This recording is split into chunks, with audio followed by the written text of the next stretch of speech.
Hello everyone, and welcome to my health and behavior channel. In this video, I will present recommendations to improve your overall condition, i.e. your resistance to infection. This video will focus on your body health.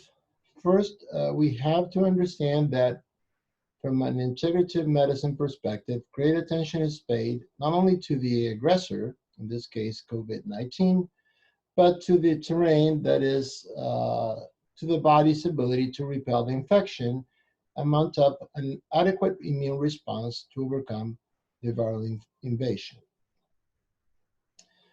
Fortunately, 80% of us will have an adequate response to this virus, and therefore we will have a mild to moderate form of the infection. While on the other hand, for the other 20% who develop a more serious illness and end up hospitalized, the situation is more complicated. But first, I must admit the truth is, there is no specific way to improve our immunity against COVID-19. That seems a contradiction with what was said above, but in fact, it is not.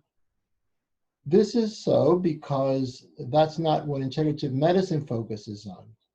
Holistic and integrative medicine focuses on health, not disease. Therefore, the emphasis of this talk is not to find a silver bullet, but on making you as healthy as possible to face COVID-19. Therefore, I will start by examining the risk factors of this virus in terms of lethality. Now, let's make it clear that COVID-19 can infect and kill anyone of any age, gender, race, or ethnicity.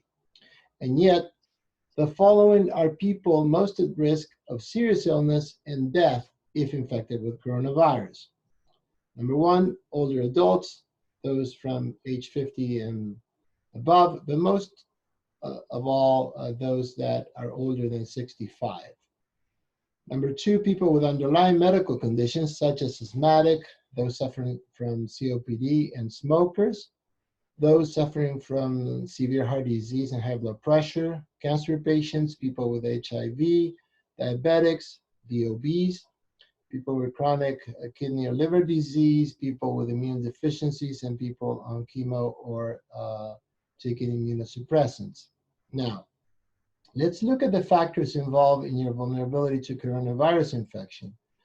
They can be divided in two types, those that are fixed and those that can be changed. The fixed ones are your genetics, your sex, your age, and your race and ethnicity.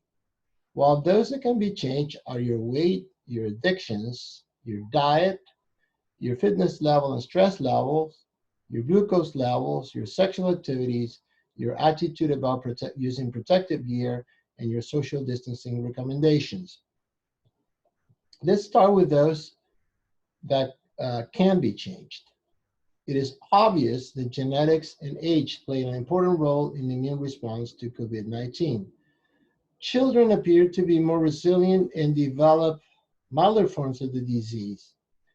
As we age, our immune systems age as well, and they become less able to develop an adequate response, increasing the risk of serious illness and death.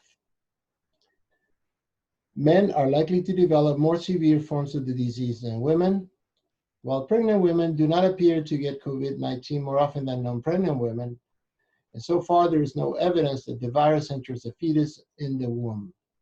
All races and ethnic groups are affected by this infection about the same. So let's now look at the factors that if you can change, they will protect you from COVID-19. You have to look at the problem from two different perspectives. As always the case in medicine, changing behavior and taking full responsibility for your health is what most people find difficult to do. And this is often the case and the reason why they don't succeed in their efforts to improve their health. There are two approaches to treatment in integrative medicine. One is to eliminate what damages us, and two is to promote what protects us. Eliminate what harms us is always the most difficult thing to do from a behavioral standpoint. Why? Well, this is because that means giving up addictive activities that give us pleasure. but that in the long run are harmful to our health.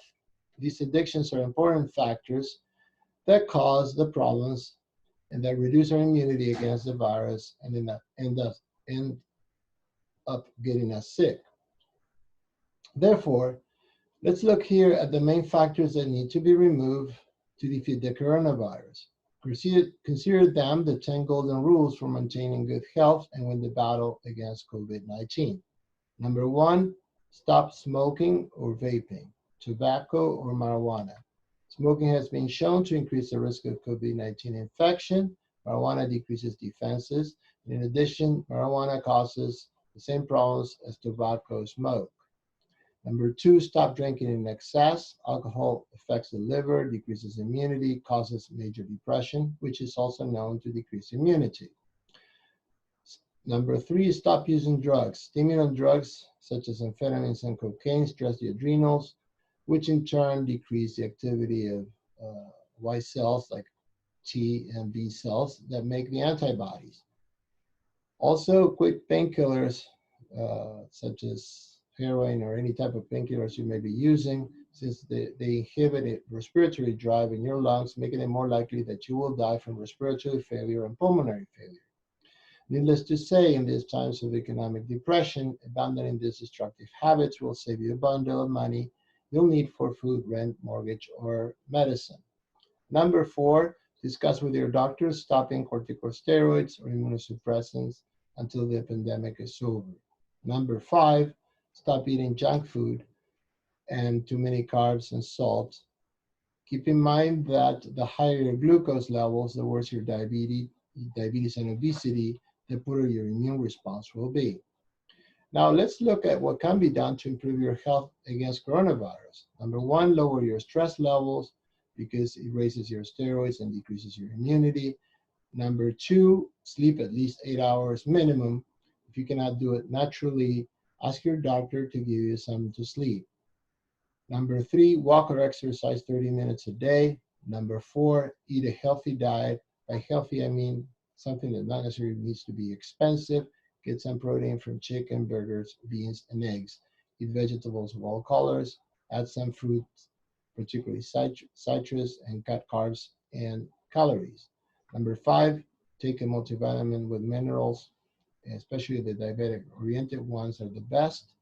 Vitamin C, A, and zinc require special mention as they are known as essential for skin and mucous membranes health, and they're a good defense against COVID, as well as vitamin D is useful in improving the immune system and is low in a number of people. Number six, if you're overweight, get your doctor to give you a weight loss plan. Number seven, discuss with your doctor your vaccinations and bring them up to date. If you have children, talk to your children's pediatrician so they complete the MMR, the measles vaccine. Get the flu shot this year and the years to come. For those who are 65, they need to get pneumonia and shingles vaccine. Number eight, remember that the COVID is found in all human bodily fluids, including saliva, tears, and feces. This means you can become infected by kissing or by sexual contact. It's also essential to disinfect the toilet handle every time you flush. Number nine, keep your social distance and use your protective gear in every interaction with anyone. And finally, number 10, protective measures must be after the government lifts the stay-at-home orders. Consider them from now on to be universal. Remember that this situation is temporary and will not last forever. If you follow these measures, your chances of getting the infection will be greatly reduced. And in case you do get infected, you will develop a milder form of the condition and survive the infection. And the good news is this, 97% of us will survive the pandemic. I hope you take these recommendations very seriously and notice that the weapons to conquer the COVID-19 are in your hands. Use them. Remember, put your safety and that of those you love first. Thank you for your attention. If you found this information useful, show it by giving it a thumbs up. Feel free to leave a comment below if you want.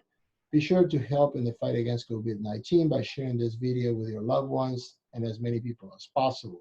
I hope to see you in my next video that will deal with COVID from a mental health standpoint.